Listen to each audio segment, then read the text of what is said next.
asalaamaaleykum wa rahmatullahi wa barakaatu. maa ngi nuyu waa réew mi yenn site internet yi nga xam ni wala yenn TV en ligne yoo xam si ci YouTube bi lañ nekk tey faral di dem di jël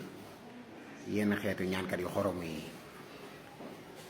nga xam ne daanaka dañuy fay ci gaalo dañuy fay ci géeju kàcc ku ci dàq kàcc sa morom dañ lay kii xam ne moom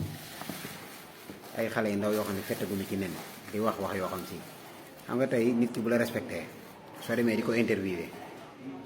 war na laa war a wax lu nit ñi mën a dégg su la ko waxul yow amal sa fulle wu ni ko gis nga sa wax yi du ma ko jàllale waaye léegi moom dafa mel ne xaalis rek fi mu toll ay kàcc sax ku bëgg ku la ko jàllaleel ay kàcc am na yenn site yoo xam ne soo leen ko woowee ñu jàllaleel kàcc yi soo bëggoon loo naka sudul noona loo xam si baaxul ci aw askan baaxul ci société bi soo bëggee ku la ko publicité ñu publicité la ko donte l'islam bañ na ko donte ngor bañ na ko ñu def ko fan yi am na benn site internet xëy na nag ngir sàmmonte ñi fay liggéey mën naa leen bañ a joxoñ ñi baaraam ñu interview benn tout tànk bu naan Moustapha Guèye Mara nga xam ne yedd yërëma ko gën mu wax ca la mu wax lépp jëruma ciy dellusiwaat ndax man damaa jàpp ni kooku ba léegi ci kilifteef la nekk mooy am na ñoo xam ne ñoo war a saytu mbiram ndax ni mu bëgg a tabaxee noonu àddina am noonu la war a déet waaye site internet bi nga xam ne moo jël loolu ak rédacteur en chef am ñu diglu ko ñoom jàngataat vidéo yi xool ko dégg li kii di wax ba noppi wanaat ko askanu Sénégal tegal leen ko ñooñu dañoo yeb Sénégalais da ngay laaj itam ba xam am nañ ministre boo xam si day saytu wàllu télécommunication est-ce que ministre bu mel noonu am na est-ce que gis na li TV en ligne yi di dawal ci ay xeetu jotaay mas naa ci seetaan émission boo xam ne waa ji ko seqoon ak jigéen ñi cëru góor ak jigéen da koy tudd ci làmmiñ bi nii mel ne koo xam ne amul yeneen baat yu mu ko mën a waxe ni xale bi jigéen bi est-ce que xam nga awra góor nu mu koy waxee xale bi jigéen ni ko nu mu koy waxee mu ne waaw mun ko xaw ma ko de moom mu jaar ci digg bi ni ko awra jigéen nag koo ko wax mu jaar ci digg bi xanaa dañoo mënta contrôler wàllu site internet yi ak TV en ligne yi ak yenn interview yi am na ci loo xam ne ku ñëw sa télé wax ko fa wala interview boo def mu wax ko dagg ko bu ko wane waaye tey buzz bi ak vues yi j'aime yi man ay vues ki j'aime bu taxee nit ki def loo xam si yaramu neen la loo xam si ak ñàkk teggin la doo xamati dara doo xamati sax ba xam nite gaa nga fa wala déet loolu mooy benn bi mooy site internet yi bàyyi leen ku jug surtout sëriñ soosu nga xam dañ naan mën naa lii mën naa laa mën naa naa ndax képp koo xam si defal nga ko promotion ba nit dem fa mu nax ko lekk ab xaalisam bàkkaar bu tolloog ba mu ci am rek nga ci am bu ko defoon téeméeri nit yoo xam ne yaa tax ñu xam kooka te site boo ci dugg la xamal ni xaalis képp lay ut moom xoolul askan wu defar wala askan wu yàqu te dafa bokkoon ci liggéeyu ab journaliste wala ab siiwalkat mu jàpp ci jikko yi waa réew ma mu ne mu jàpp ci jikko yi lépp lu ñu bañ ñu am fulla yi kenn du ko fi wax dëkk yi bëgg a dem yëpp noonu lañ def li nga xam ci wàllu publication yàqu na ko ak interview kenn xamul nu mu toll te ku ci def njombe lu rëy soo waxee mu delluwaat ni maa ngi tuub waaw maa ngi jéggulu li ci des nag mooy ñii jëlaat kii bi di ko republier ñii reprendre at yooyu vidéo ñoom sawar nañ ñu tudd ci Maître El Hadji Diouf tudd ci Sonko tudd ci diw tudd ci Sëñ Tuubaa ban jël photo Sëñ Tuubaa moom boole kook ñooñu ni ko dàng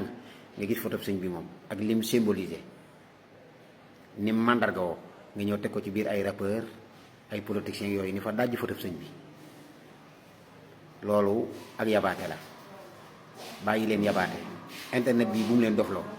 nekk leen ay nit doog a ñëw ci internet bi bañ fay indi ak dofe ak mbaame ak xaje li ngeen def dara jaaduwu ci te koo ci wax rek mu wax la ne xamewuma ko woon moom kon ndekete ñu xamadi rek ñoo fi ne ku xamadi nag dañ laa war a denc képp koo xam si ab dof la warta génn ci pénc bi képp ku nitee di ko warta génn ci pénc bi bàyyi leen seen jëfi dof lu yi ngeen di def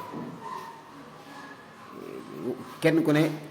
di fent xeetu kàcc yoo xam si kàcc yu bees tàq su ma neexoon nit ñi duñ nelaw duñ yeewoo ba yàgg naan ci gàttal daal yàlla ñu ndaw laa réew moo xam ni 90% ay jullit a fa nekk nga sañ leen a tegal boobu image moo viral nit ñi di ko seetaan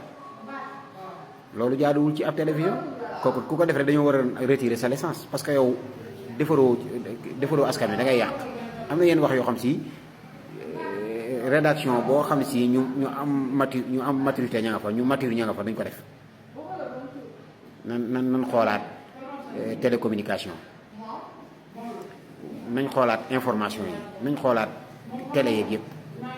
revue de presse yëpp nañ ko xoolaat. dafa mel ne askan wi dafa wane ak tamaru ak fitirlu ak ñaaw jikko ak niiw xam-xam ak melokaan wu ñaaw loolu aw askan te kenn ku ne li ngay wane la ngay jàpp. waaw kon nag maa ngi sàkku ci ministre bi nga xam ne moo yor wàllu googu mu jug ci léegi ut ñu ko xoolal mboolem interview yooyu yëpp ñu censuré leen ba noppi nag artu leen ni leen sëriñ si nga xam ne dañuy nekk naan ay sëriñu tariyaax la ñoo jigéen ju mënta am doom nu amal ko doom ak ku am alal mën naa koo ñàkkloo wala mën naa def naa nga mën naa def naa mën naa def na amul lu doomu aadama di wax naan mën naa ko. yàlla képp a fi nekk te bu doon ñu ko wax sax ñu defaru lañu waaw bu doon ñoo xam si defaru nañ nga ni waaw waaye koo ci xool xeeb ko ci jikko, koo ci xool waaw xeeb ko ci jikko, xeeb ko ci aw melo. ay xale yu ndaw yoo xam si dara ci ilaahi yi amuñu xanaa di rëbb àddina te àddina moom ku ko bëgg mu fooye la. àddina ku ko bëgg rek dana la fooye doonal la neex. mën ngaa doon sëtu nit ku baax sax te bañ a mucc ci bakkan, bañ a mucc ci bànneex. afara ayta man ittaxada ilaahu hawaahu, bànneex day dem ba doon yàlla nit ki. ndax carrément kat génn di fen ay fen yoo xam si da nga koy joxe nii bu baasaratan di ko maye mu wóor la ni yow mii di wax nii sax xam na am na sax benn tawat yoo xam si nee nañ xawma méto nii la tudd xawma nee nañ ñu bëri neeñ moo jàpp xale boobu ndax neeñ ki mu jàpp day kàcc te du xam day kàcc mooy bu kàccul du mën a dal mais day mel ne fen yi day mbëkk dënd bi di mbëkk làmmiñ yi ni ko génne ma ba day wax loo xam si loxo day dem gémmiñ te ndekete moom du ko tey. waaye tey bu kooku boo ko interviewé ba noppi nee ko sa lii nga interview ko du ma teg 50 000 yi nga ma fay ma delloo la ko wala 100 000 francs yi nga fay ma delloo la ko ndax man sama askana ma gënal xaalis. bëgg ni wooyee bëgg am réew des na. ministre boobu nag maa ngi koy interpellé na xool googu fànn moom nga xam ne ndax loolu moom yomb naa réglé. interview bu mu fi defatee nit ki di wax ay n'importe quoi wala yooyu daañ retirer sa licence dootoo am télé ak yóbbu la ci yoon yar la. bu dee 300 000 nga ci fay ko woon nañ la alamaan 1 million te ngeen bàyyi photo Sëñ Tuubaa bi ngeen di booleeg ay caaxaankat li ngeen di def sedduwu leen ko jël photo Sëñ Tuubaa jël ab fecckat ab mannequin boo xam ne sànguwul jël ab mbër jël ab politicien yëpp boole leen mu ñu nekk benn daayira nga jël Sëñ Tuubaa tàbbal ci biir loolu ak ñàkk teggin la doy na waa lool.